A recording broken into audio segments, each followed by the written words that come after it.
முட்டை ஊத்தாப்பம் தயார் செய்யும் விதம். ஃபர்ஸ்ட் முட்டை வேக வைத்து ரவுண்டாக கட் செய்து சைடில் வைங்க.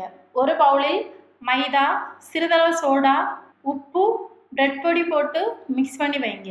ஒரு பவுலில் வெங்காயம், தக்காளி, கொத்தமல்லி கட் செய்தது போட்டு உப்பு சிறிதளவு சேர்த்து நல்லா மிக்ஸ் பண்ணி வைங்க.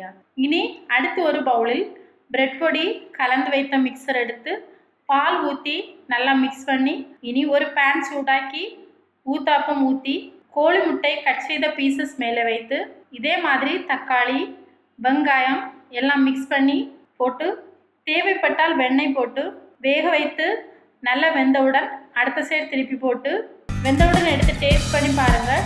வெரி டேஸ்டி கோழி முட்டை ஊத்தாப்பம் ரெடி.